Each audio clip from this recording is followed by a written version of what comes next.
Live, thank you for joining. Those here on Zoom, thank you for joining. And Dayton, let's just start with, it's funny.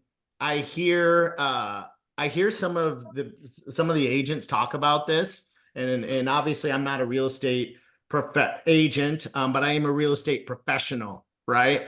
And I've had people like, "Hey, stay in your own lane." I'm like, "Hey, man, this is my lane. My bread and butter, my livelihood has been based off of working with buyers and getting those referrals from buyer agents. And you and I own a coaching company that coaches a lot of realtors. So this is very much my lane. I care about this. I think it's important to know about it. But I find it funny. A lot of these calls I've been in outside of our community, I'm like, they haven't even read the settlement. They don't even know what's going on, and they're trying to speak about it. So tell us a little bit how you read the settlement, what you think it is, how you think it changes things.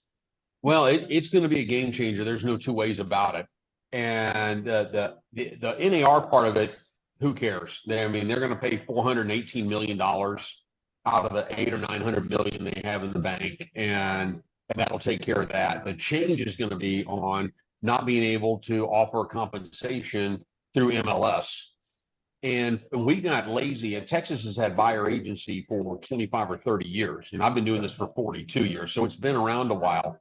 But I can tell you that we are very spoiled and very lazy and developed a lot of bad habits, because it was easier to get people to sign a buyer rep agreement when you said, "Oh, by the way, don't worry, the seller's going to pay my commission. It's baked into the numbers." And they go, "Oh, okay, where do I sign?" Right. But now you're going to say, "Hey, you know what? Normally the seller would pay my commission, but if they don't, you're going to owe me X." And they're going to say, "Oh, hell no. You only showed me 4 houses. I'm not paying you $15,000 for that, or you didn't negotiate that well, or whatever." And for all my career, my offer of compensation has been unconditional. If I put a bonus on there, I had to cover it. And you couldn't say, "Well, only if it's a full price offer, or only if it closes on this date." They had the offer of compensation had to be unconditional. Otherwise, it was a bait and switch. I don't know if the seller is going to be held to that standard in that. Somebody's going to say, "Man, I was offering 3%, but man, you roughed me up on the price, and you hammered me on the inspection, and you disrespected my wife on the walkthrough, and I'll be damned if I'm paying you $20,000 for that." And so that's going to be a problem. The other problem, and especially in San Antonio, everywhere, but especially in San Antonio, or Military City, USA, the veteran cannot pay that fee. So thank you for your service. I really appreciate it. Exactly how many houses should I show you for free? No, not knowing whether or not I'm going to get paid. Because if you're a fiduciary to that buyer and you really protect their interest and represent them, then you got to go show them everything. And you got to show them ones with some compensation and no compensation. And you say, "Well, I'll make it up on referral." So that's going to be tough to do. So that's going to be a problem. And you think, "Oh, that's okay. We'll tack it on the top. It's a $300,000 house. We'll tack $9,000 on the top. Oh, I'm so sorry, it didn't appraise." So that's going to be a problem. And the list goes on and on. And you take the settlement, which actually got pushed back. The DOJ announced yesterday or the day before that they are pretty much in agreement with it. Well, no surprise. Anything that specific had already been pre-negotiated.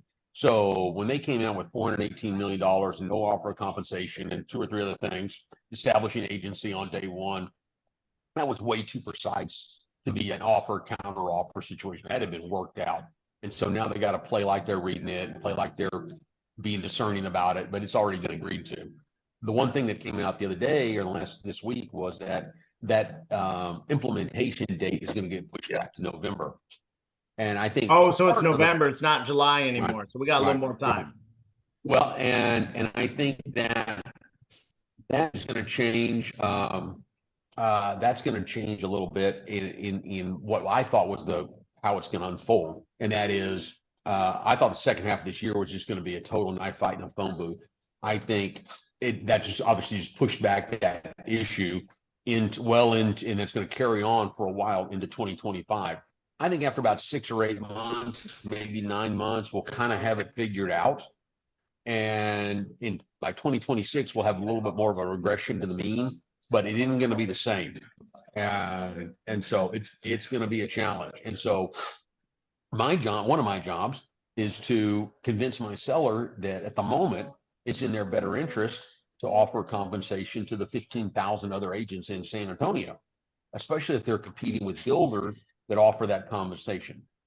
But now here in other markets where builders don't exist, you're going to see some serious discounting being done. You see some starving agents that'll take it for a lot less money. You're going to see, I think, a 5 to 10% haircut on the listing side, where people just say, well, I'll take it at a significantly less than number. Right. And I think on the buyer side, you could see a 10 to 40 or 50% reduction in commissions when if the builders use this as cover to say, you know what, now's our chance. We don't have to pay commissions anymore. We spend a fortune on advertising. We got model homes. We got salespeople. Uh, a pretty professional crew. We're gonna go with that. And I can see them say, well, our normal profit margin is 10%. If we don't pay realtors, our profit margin just went to 13%. That's a 30% bump in my profitability. I think I'll get a really big bonus for that.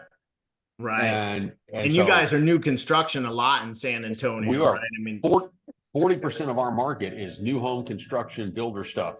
And they've been very generous, and we're super spoiled, and they take registrations over the phone, and you don't have to be there on every visit. But there was a time a couple of years ago when a couple of builders said, you know what, market's pretty hot. We don't need to pay realtors. And they went down to $0 or $1,000 or something like that. And people have not forgotten that. yeah. But I could see that happening again, especially with the big boys that are publicly traded. They're going to make the really difficult decision that, well, we'll see how it goes. Let's test it for a year or two. We can always go back. The realtors will come crawling back if we throw some money at them. But we're gonna test it for a year or two, and let's just see what that does to our bottom line. And really slow down our sales, or do we make a boatload more money, or do we lose enough? A fewer sales, but more money on each sale. Yeah. I think so. But I guarantee there's plenty of smart people that way smarter than me that are looking at this and trying to figure it out. Yeah. So, and guys, this is from someone that does 500 to 600 sides a year, right? With a relatively small team. So Dayton is cranking out units. He's in San Antonio, Texas. There's a lot of new construction there, and that's going to amplify this problem, I think, Dayton. I just did a video today. When you factor in permits and houses not being built across the country, we still only have a month and a half supply. So this just isn't going to affect the sellers of existing construction. This is potentially going to change new construction. Well, it will. And again, the people I've coached over the years, some of them they don't know anything about new home construction because it doesn't exist in their marketplace. That's going to be a different dynamic. In San Antonio, it's a big part of our deal, and to be competitive in certain submarkets, you're still competing with the builder or a builder close by, maybe not in your particular neighborhood, but within 3 or 5 miles, there's another builder there with brand new product and 4.99% financing or 5.99% financing. So it's going to be hard to compete with those people. But I can always say, hey, you need to do this because otherwise the competition is, and you're going to get shut out. Right. Or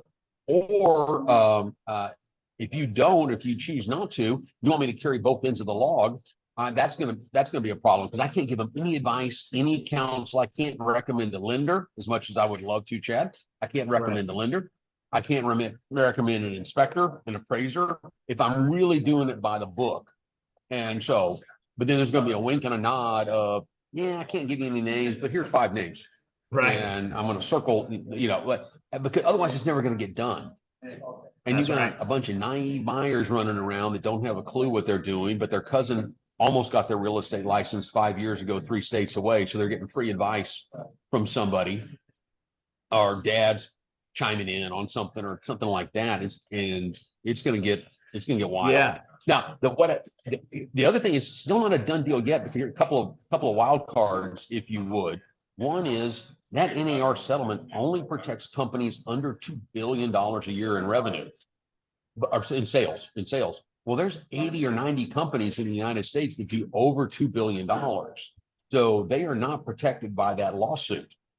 And so I think the DOJ or somebody else is going to circle around and say, you know what? You owe me $100 million, or you owe me $50 million, or you owe me 75. There's going to be some some reckoning. That's one wild card for all these big brokers, which would be a backbreaker for most of them. Probably all of them, anything like that. 10 million, a couple companies can absorb a $10 million hit. It'd be a hard time absorbing a 20 or $50 million hit or $100 million. So that's one issue. The other one is that the NAR comes up with a proposal settlement. DOJ looks it over and says, yeah, okay. The judge says, yeah, okay, we can do this. And but there's 50 real estate commissions out there. There are 1,000 boards of realtors. There's 500 MLSs out there. And so they're all going to have their own set of rules and their own overlays and everything else. And then you stack on top of that, Remax is going to have a rule book or an opinion, and Keller Williams is going to have a rule book and opinion, and EXP is going to have one, and Coldwell Banker is going to have one. So now you've got all those overlays. So in some of the old traditional brick and mortar brokerages are going to have a hard time holding the line, because their deal was, we never negotiate, we'll never discount, we'll never do that. Sounds great until you're broke, or you're starving, or you don't have any business, because the other competition said, yeah, you know what, I need to be more pragmatic and make this deal. I don't like it, but I got to live by another day. So how much are you hearing, since this has been very media driven, and of course we pay more attention because we're in the industry, but are you guys hearing this from your buyers and or your sellers yet? If so, what are you saying to them? What would be some scripting that you advise as we go through this? Just talk a little bit about your experience, what you're hearing, and then maybe how you've trained your team, our students in our coaching program, and anyone that you touch on kind of some scripting and how to talk through this. And then I'll talk about some things that we're doing.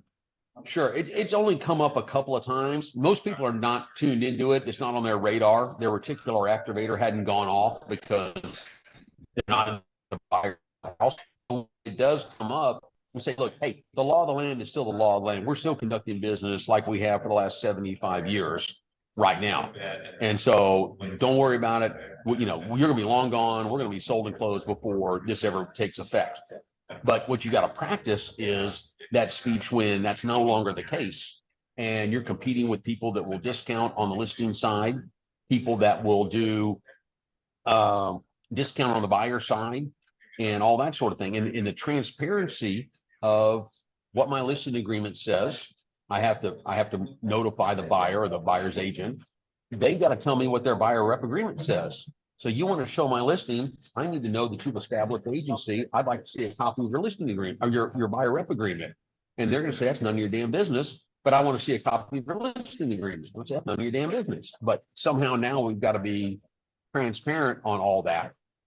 And then you're going to have some issues where the buyer, a sophisticated buyer, is going to look and say, you know what, Chad, you've only had that house on the market for a week. You really haven't done that much. And they're going to try to negotiate part of your commission, which they normally, I can't tamper with your buyer rep agreement. But again, the seller's not held to that standard. The principles are not held. So they say, that's going to be a wild card. And it's not going to happen a lot, but it's going to happen enough. Somebody's going to get burned. Somebody's going to get hurt. Somebody's going to be mad. Somebody's going to get lose a commission over it. And if you haven't done all your paperwork properly, the title company, you got to produce it for the title company for them to do disbursements. And so there's a whole lot to it, a whole lot of moving parts. And so we got to really raise our game on our value proposition and what we're going to do to protect that buyer. And what I say over and over again is, I will never hurt you and I'll never let anybody else hurt you, which sounds great. And it's true, but how long can I do that for free? And That's so right. as a fiduciary to the buyer, I still got to show you houses, and I can't pick them based on the offer of compensation. And how long am I going to last at that rate? And so on and so on. That's and right. So here's my other question, Chad, and I know how protective you are of your realtors and how you elevate them and reinforce. Wow, you're working with Bob. Oh my God, how in the world did you meet Bob? He's great, or Phil, or whoever it might be. You do a really good job elevating that realtor and locking up that relationship for them sincerely. And I'm not just saying that because I'm the vice president of the Chad Lubin fan club, but I'm saying that in all honesty. But now, what are you going to do? They don't call it a good faith estimate anymore. Yeah. But when you sit down with somebody and they really do what they're supposed to do, which is get pre-qualified before they go look at anything. Yeah. And you're going to say, hey, okay, so we're probably going to go FHA, 3.5% down payment, prorated taxes, HOA fees, loan origination fee, appraisal, credit report, whatever all my list of fees are, some pass throughs and some that are yours, a discount point. How much should I put in for your realtor? Yeah. Yeah. And So and so your cash to close just went from $18,000 to $30,000. You don't have 30. You barely can scrape to your 18. You got to steer your truck to do that. yeah. So Yeah. And guys, and just and, to and they'll go ahead, Dayton. and there'll be some lenders that say, I'm going to go ahead and pad this to the high side, and you might negotiate a lesser deal, or this is what you need to do. You need to be prepared for this. But if you don't have that, good luck walking. What are you going to do? Sue the buyer? That's never going to work. The big bad mean brokerage against a scared little bunny rabbit buyer, we're dead in the water on that deal. So being collaborative with your lender and saying, hey, here's what I need from you. I need some help. And I don't have this worked out by any stretch of the imagination, but it's a Right. concern. And I want to make sure that my lenders are really doing above and beyond. He's a hell of a negotiator. The guy's amazing. He's got the bench depth. He's got the team available to you and all that sort of thing. But the negotiating is the number one thing. That's what they really want from us. Otherwise, we're just a bunch of overpaid Uber drivers unlocking doors. And I think those days are over.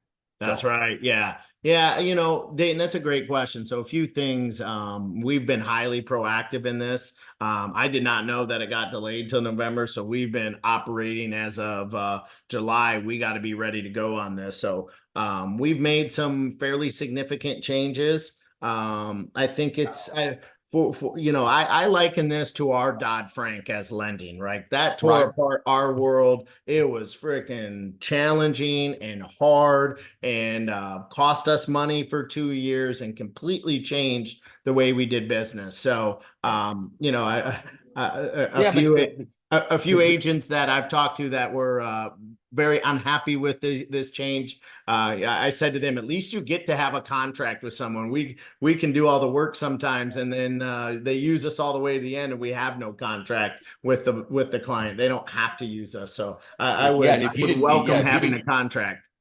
you didn't collect the appraisal fee or the app fee or whatever, you're burned. That's right. And so you're absolutely right.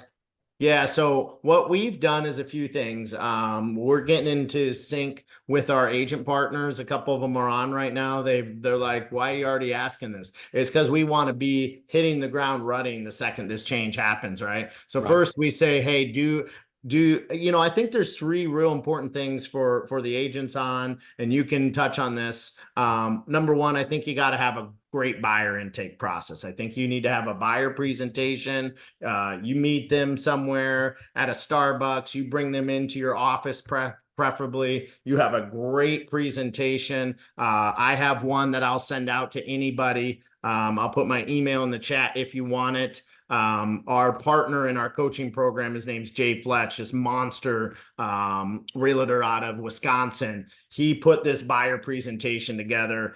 Any of you on, I'll share it with you. But I think you got to have a great buyer intake process, Dayton. I think you got to really grab the buyer, show them why they need you, and establish your value for the beginning before you take them out. Would you agree?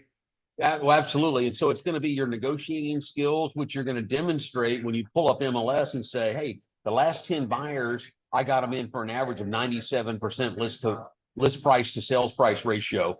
And the field was 99%. So I saved my buyers 2 points on average.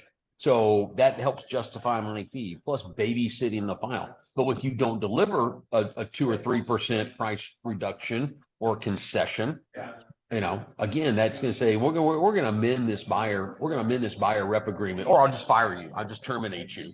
And Right. so, hey, I'll forfeit my $500 retainer if you were man enough to tell a buyer that, yeah, I want a $500 or $1,000 retainer. Try that. And let me know if that works for anybody, because Yeah, exactly. So I'm not yeah, that brave. I think we have to have a great buyer intake process. I think that's the first and most important. I think we've all got a little sloppy and lazy, and through COVID and through the changes that happened through that, we just meet somebody at the house, we show them the place, and Hey, hey, the you like seller, me, I like you. Yeah, well, we yeah, work, hang out together, and if you fire me if you yeah, want, but otherwise, yeah, I'm not worried about it because I'm going to get paid 99 times out of 100 as yeah, long as I grab you by the ankle and hang on. right. So it's like, hey, the sellers pay my fee. You don't need to worry. We can hang out, find you a home. You don't owe me nothing. Those Yeah, those days are going yeah, to be over, nope, right? So exactly. I think the first thing, like we said, is a great buyer intake process and a great presentation. Second thing is negotiating skills. You are going to be signing a contract. It's like on the lending side, when we have someone who's shopping us, when I'm there with the client, getting them to go with me, I got to be able to negotiate with them at that point, put pen to paper and get them to sign my paperwork, just like you all are going to have to get them to put pen to paper to sign this buyer agency agreement and your commission. So we put together and we're going over this in our intake process. So I think that not only do you agents have to have a great buyer intake process, you need to work with a lender that substantiates your value, has a great buyer intake process, and your guys' systems are coming together. I think lending realtor partnerships are going to become more important throughout this. So anytime we get a sense on this buyer intake process, we go over this checklist. If someone says, hey, we might not use an agent. We might just work directly with the seller. There are 91 things on here. If you look at it, there are 91 things that you all do. And I just said, hey, so are you going to provide the overview of the current market conditions? Do you know what earnest money is? Are you going to schedule the home inspector? Are you going to, update listing agents with buyer feedback? Are you going to discuss the homeowners association and look through all the decks and bylaws? There's 91 things on here that you all do for buyers, or hopefully you do, that I think you have to show them in your buyer intake process and say, hey, these are the 91 things. And I love what Jay said on our call. That's one of our other partners. He said, okay, you want me to discount. His rate is 3% for buyers.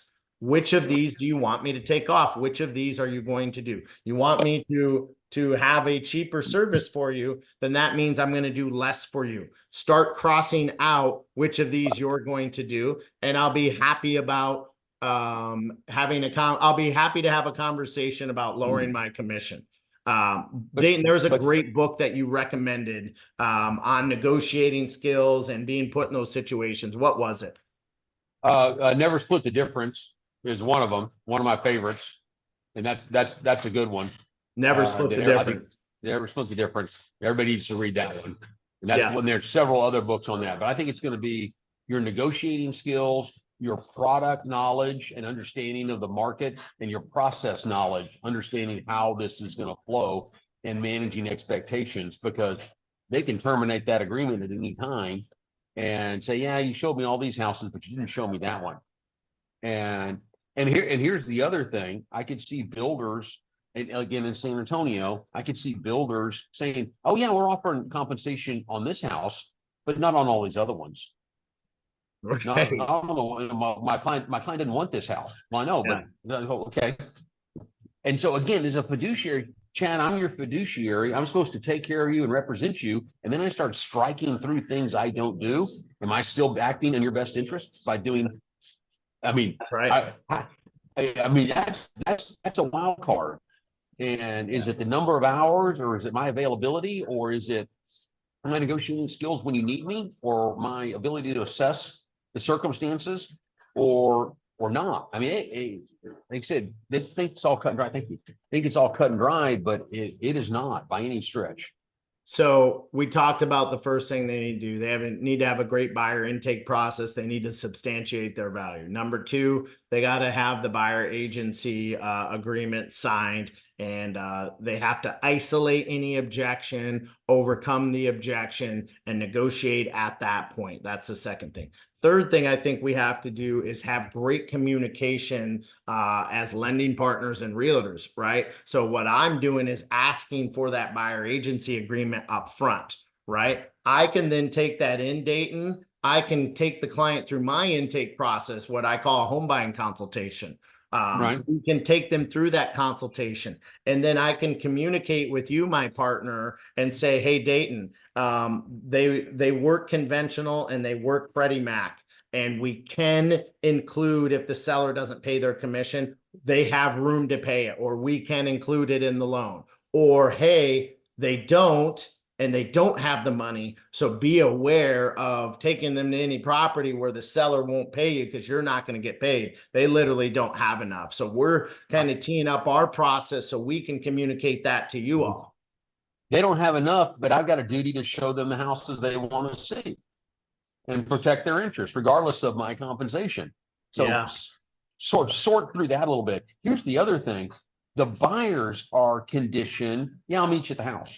Well, no, I got to establish agency. No, I'm just going to meet you at the house, show me the house. If you don't, I'll find somebody else who will. And well, no, they got to establish agency too. Well, I guarantee you, I could call 10 agents and I could probably get 2 or 3 of them to meet me at a vacant house at dusk. And I could get out of the car with a chainsaw and a hockey mask, and they'd say, "Welcome to the neighborhood. What do you?" All that sort of thing. I mean, they'd go into sales mode. Right. And so I think there's going to be some buyer rep agreements that are signed that are good for 30 minutes and one address. Yeah. And again, the buyers can say, "Yeah, you can show me that one house. I'm not paying you $15,000 for unlocking one door. Are you kidding me?" So, well, now what are we supposed to do? How many, I mean, it's people hadn't thought, I mean, we got a bunch of crusaders that we've been working just fine for 75 years since World War II, that offers of compensation, cooperation among brokerages, taking care of the clients, everything else. And now that's just got turned upside down. And it's going to be a wild deal. That's right. Yeah. And someone asked in the chat, I'm glad they did, because I know it affects you a lot in San Antonio with you guys being so military heavy. And, I see your assistant Christina on, and I know her husband Matt's in the military. So they might be using a VA loan when they purchase a property, right? And VA does not allow, and still has not come out and said that they will allow buyer agency commissions on through the loan or through anything but through the seller, right? So that's a big problem on VA if they don't change that. I could see that happening. I mean, I know Fannie Mae and Freddie said that any offer of compensation is not included in the seller contribution. Yeah. So it's separate and apart. So you can still get a 6% seller contribution or 5% or whatever you can get. And so the compensation doesn't count against that. I'm hoping VA will follow suit, but their VA, they may say, "Here's our chance. We're going to really help the veterans. We're going to cap that at 1% because we're looking out for the veterans," except now the veterans are going to be unrepresented and it'll be buyer beware. And they think they're being altruistic and all this other stuff. And they might cap it at, pick an arbitrary number. I mean, I could see building the same thing. We're not paying a significant money anymore. We're paying $2,000, $1,000, $5,000, 1%. That's right. And if they do pay 3, but your buyer rep agreement only says you only get 2. And if they're offering a bonus, you don't get it. And so, which again, that was found money, free money, was really kind of nice. I kind of get where they're coming from on some of this stuff. But man, oh man, that pendulum is swinging hard back the other direction right now. Yeah. So, couple of questions for you, and then some things in the chat. So what I see happening is, and you correct me if I'm wrong, right? This is a prediction. This isn't, I know, and I know more than you guys because I'm not in the trenches. I'm not out in the streets selling home. I've just been doing lending a long time and working with real estate agents. In the commercial world, at least in Chicago, where I kind of cut my teeth, and where a lot of my business is still at, and my offices, when I've been involved in commercial deals, it is you submit the price and you submit your commission, right? So you submit both on your offer. Hey, here's our price and here's Dayton's commission. Do you think this might work the same? It's possible. So we do on commercial deals, and I'm a CCIM, so I've done a fair number over the years. We do a letter of intent. here's the letter, and basically an abstract. We're not going to do a 15-page contract or lease agreement or everything. We'll do a letter of intent, and it outlines, address, lease term, price, occupancy date, and compensation. And then it'd say, once we agree to all that, then we'll put it on a promulgated form. And so I don't know whether that's where the MLSs are going to say, no, you got to have a full earnest money contract, or Remax is going to say, you got to have a full earnest money contract, or the real estate commission is going to say, no, you can do a letter of intent. I mean, how many offers do you get on email? I mean, I guess 2 or 3 a day. We have pretty good listing inventory, and I'll bet you I get 2 or 3 emails a day with ridiculous lowball offers that are, alternate financing, wraparound mortgage, let us lease the house from you. I mean, all that junk. And I think that's just going to it's going to get just more and more protracted on that. Yeah.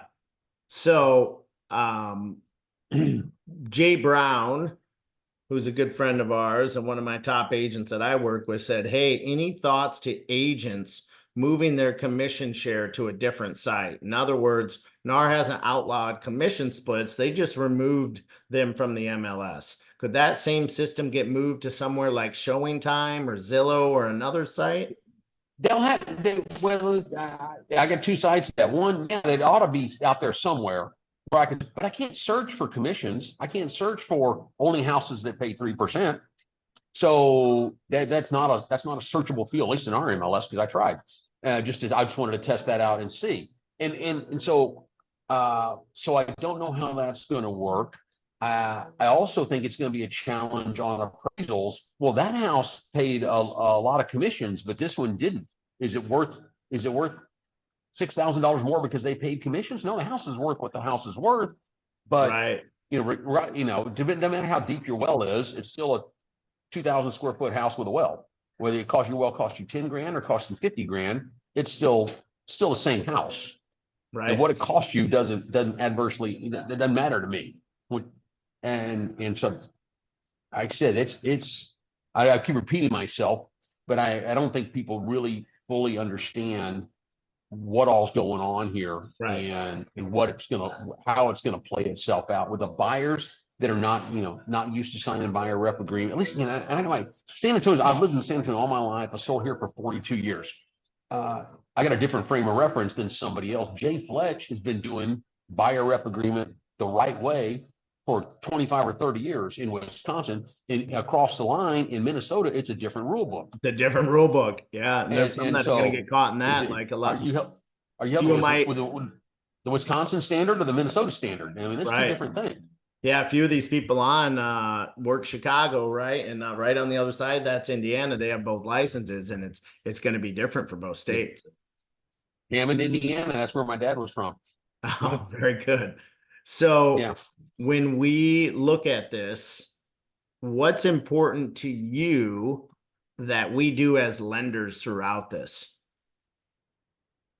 Helping educate the buyers into what this new thing, and just from a 30,000 foot view. Hey guys, here's what it used to be, and that's what you experienced. If you had 2 or 3 deals under your belt, it's probably kind of how it worked for you. And here's how it is now. So you got to really be super careful about who you pick as an agent. And I think the buyers can do whatever they want to do. They say, yeah, I'll sign with you for a week. I'm not signing with you for 90 days. Well, then I'm not going to work with you. Well, okay, great. Have a great life. See you. Bye. Or I'm not paying you that much money to unlock doors. I can get on Zillow, or I can get on homes.com and figure out what I want to buy. And then I'll just call the seller or the listing agent. And so I already talked to one group that's already got those electronic lock boxes. Keyless locks for the front door. Now some builders are doing this. Basically, hey, you do a quick deal with a credit card, so I know who you are and you're legit. And here's your code. It's good for 30 minutes. And the door unlocks and locks in that 30-minute window. So you might get locked inside, but you got 30 minutes to look at it and call us if you want to buy it. Wow. And so the application of technology is going to be breathtaking. Yeah, and that's what I see as a trap through this is the fiduciary part, right? It's just like when we went through Dodd-Frank, like FHA loans and VA loans typically have a higher margin for us, right? Right. They pay a little bit better on the back end. I run a P&L. Those loans are more profitable for mortgage lenders than Hmm. a conventional loan, and especially a jumbo. They all have different margins, right? Right. Well, when this all started, there were several people and companies that I worked at that lost their licenses as loan officers because they were steering clients to those more profitable loans. Yeah. So I could see the same coming to this if your 3% commission on this person Mhm. who doesn't speak English as well as you, or maybe from a Cool. different ethnic background, right? And then hey, your friend down the street, who's in an affluent neighborhood who you know well, and you charge him 1%, you could start seeing the fiduciary discrimination backlash of all of this, just like we did in lending through 2009 to 2012. Well, and every once in a while we'll get shoppers and they come in. Are you discriminating? Did you offer everybody a cup of coffee? I mean, that's basic old school real estate. You treat everybody equally and fairly and all that sort of thing.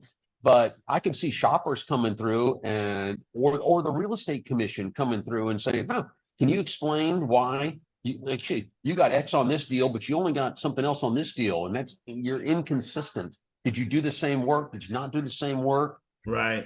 Did you how do you know whether I represented a buyer? Did I Yeah. save them from 5 bad houses and got them the one they want, but they paid 103% of ask for the one Right. they wanted? Or I mean, it's very subjective. That's right. Yeah. And I've been And through those. unfortunately, it's where we judge by other people, not by us. That's And right. so, I've been through those witch hunts in the lending world, and I'm yeah. telling you, they are not fun, and those audits are horrible. I've owned a mortgage company. I've been a part of some big ones. I've had my team audited. They are not fun to go through those witch hunts, and we're foolish to think that that's not the next step of this because we've all went through it in the lending world, and we've went through the pendulum shift to way too much regulation in our industry and over regulation. It's still there, in my opinion. Some of it good, some of it bad, right? So, Well, I tell you what, in 42 years, I've tangled with the Texas Real Estate Commission twice. And so it's been a long, long time. It was a misunderstanding over property management, and I ended up eating about $800 worth of work that I thought she had authorized, but she said she didn't. And then the other one was over commission, and I prevailed in that one. But when they come into your office, at least in Texas, they can say, "Yeah, I know we're here on this file, but we want to see what's in that drawer. yeah, Let's look at that." And they right. can just turn your world upside down and go through all your forms congruent. Except in Texas, we have an IBS, Information for Broker Services. That's your kind of Miranda rights. And then you have the buyer rep agreement. Are those dates congruent? That's amazing that you wrote an earnest money contract, the buyer rep agreement the day before, and the IBS the day before that. Wow, that's working fast. It's gonna be somebody with a bullseye on their back is going to get lit up over that kind of stuff. That's right. Now, for us, Mm. and you can say what you think will happen in your world. For us, it was I'll just say 2 years of hell. It was 2 years of Mhm. hell, the Dodd-Frank and switching, and you'd been doing business 10 years one way, and all of a sudden, in a drop of the hat, all these regulations come out and it completely changes up your world. After that 2 year period, however, it did weed out a lot of the amateurs, and we Mhm. did end up making more money, and Yep. we did end up doing better through this change because the professionals that can substantiate their value, that have good presentation skills, that operate fiduciary with their clients and can negotiate on their behalf, there's always going to be space for those people in any profession, right? So the strong, in my opinion, will not just survive, they will thrive after the initial kind of bumps in the road from this. That's what I think will happen. What do you think will happen? I very much that same deal, and it's going to be chalking off for a little while. Here's another possible business model, and we all know about the super discount listing companies that will mail you a sign in a lockbox and hit your credit card for $500 or $1,000, and in an MLS it says, "Don't even bother calling me. Negotiate directly with the seller." The limited service kind of companies. I Yeah. could see someone trying to do that model on the buy side, saying, look, I'll babysit your file. I'll get you the appraiser, the inspector, and all that sort of thing. But I'm not showing you houses. But I'm going to do it for this fee. And I'm just this side of an attorney. I'm not an attorney.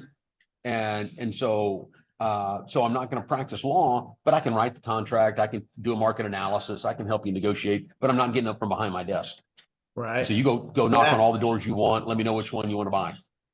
There's a great agent we do some work with, and one of the biggest realtors in Chicago. His name's Matt Laracy, and he did a great video about this and said, "Hey, we do a lot of listings. My fiduciaries to my seller. So if Mm-hmm. someone comes unrepresented to me, good luck negotiating against me."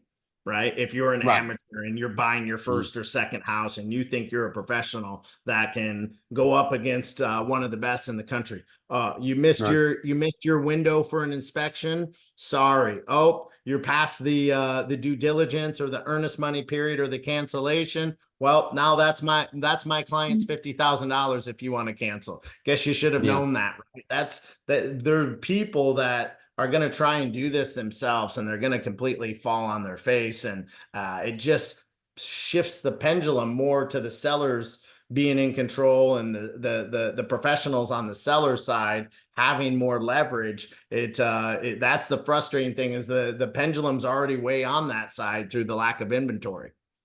Right. So it's got to Yeah. be about the relationships. It's got to be a high level of trust and a great deal of communication and explaining, here's the deal. And Right. then they'll say, okay, I like you. I trust you. I'm going to work with you. I heard good things about you. Or I don't know who you are. And there's no way I'm signing this for. So again, part of our problem is going to be the clients. The ones that say, well, I'm not signing that. Well, then I can't show you the house. Well, you're going to go round and round in this circular firing squad deal of stuff like a misunderstanding. Somebody else will do it. I mean, So I'm going to open up to it's some questions and we'll land this ship. What someone asked in the chat is, do you see a lot of listing agents doing intermediaries, giving the buyers that call them to other agents in their brokerages? that'll be interesting. Yeah, I mean, we do in Texas, and we've had that for a long time. So you get the buyer, I'll take the seller, and we won't talk. I'm not sure how that's going to work, because I could see the real estate commissions or hell, even the DOJ getting that deep into the weeds to say, yeah, you can't do that anymore. Yeah. Well, now what are we supposed to do? So that's going to be an interesting nuance on this thing of yeah, and here's the other thing. You agreed to pay my brokerage a commission. What if the agent from my brokerage sells the house? So, well, I already paid your brokerage the commission. That offer of compensation was to an outside agent. But wait a Mm, minute, no, yeah, no. right. Sorry, sport, you just lost 10 grand. That's right. Good lesson. Um, The first lesson's free, and then the next one's going to cost you. So what I will do, if you all want to put in the chat your email, I will send you a great buyer presentation. Dayton and I and several others are blessed to have a great coaching company for mortgage lenders and realtors that's not just supports these changes, but helps you with these changes and helps you improve your presentation skills and helps you change your negotiation skills and helps you stay in front of these changes when the rest of the industry is falling behind. I will send you that buyer presentation. Cool. I will send you my list of 91 things that my friend Dan Keller, who just through relationship capital, he let me basically rip off all of his hard work and put it on a checklist that he created. I will share Dan Keller's out of Seattle. I will share his checklist with you. I think it's really important to go through that checklist with your buyers and show them everything you guys do during a transaction, right? And there might even be some things on there that you're not doing that will up your game, and you'll be adding a lot of value. Right. And then I will pick one person and we will send them don't split the difference because I've heard so many great people, and I've read that book. It's the best negotiating book I've ever read. It's helped me a lot on my skills. It's helped me to isolate objections and overcome the objections and close the sale. So that's what that book's all about. So I will send those things to you guys. Any final questions, you can jump on and put them in the chat. You can unmute yourself or raise your hand and I will unmute you. I got some homework for everybody. Yeah, go ahead. Okay, so one is role play. Assume this is going to happen, whether I don't think it's going to be July, I think it's going to be November, but assume this is going to happen. Start role playing. You don't have to implement all of these things at this moment, but you need to start getting ready for it. And you think you're going to flip the switch in the middle of November, you're mistaken. So that's number one. Practice, practice, practice. Role play with somebody else, find an accountability partner, work on your script and your dialogue and how you're going to handle a seller, how you're going to handle a buyer. The second homework assignment is you got to figure out what you're worth.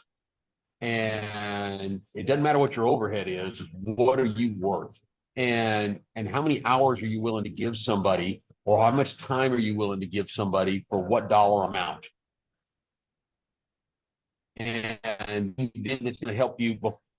It's going to be more objective than you waiting till the last minute saying, well, I like this guy. I'll do it for cheap for this guy because they're likable, they're fun, and they promise they'd send me more referrals versus this guy's a jerk and I'll be damned if I'm doing it. But so you got to have your own value proposition to yourself of, I'm going to cut these people loose after 90 days. I don't care whether I sell them or not, or I mean, because I know I've had those clients over the years. We look at house, we look at house every 2 or 3 months when something hits the market in this one particular neighborhood. And finally, after year 3, they buy it. And so I might have shown them 10 or 15 houses, no worse than a weekend with an out of town buyer, but it was 10 or 15 houses over 2 years. And so that's just, you got to decide what your time value is, what's worth, and how you're going to manage that. So work on your scripts, both list side and buyer presentation side. Jay's deal is phenomenal. It'll blow you away. It will differentiate you from anybody else in the field. If they're interviewing 2 or 3 people, nobody's going to lay this on them the way Jay did it. So it is gold, and it's going to be really, really good gold in going into this new change that we're working on, and get good at it. Cool. Any final questions for Dayton? Dayton, you know what's so cool about this changing in November instead of July? You're just that much further ahead of the curve? Well, we have a great event in Nashville in Oh, there we October. go. October 9th, 18th and 19th, a 2-day event.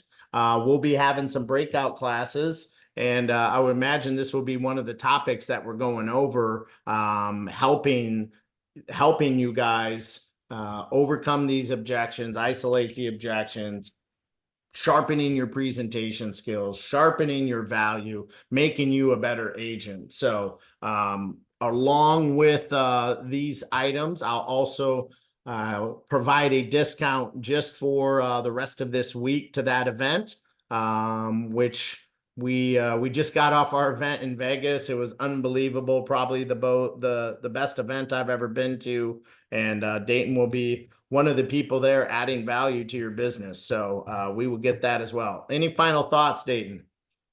No, that's it. Work on your scripts and your rehearse, get good at that, and then figure out what your value proposition is, what to yourself.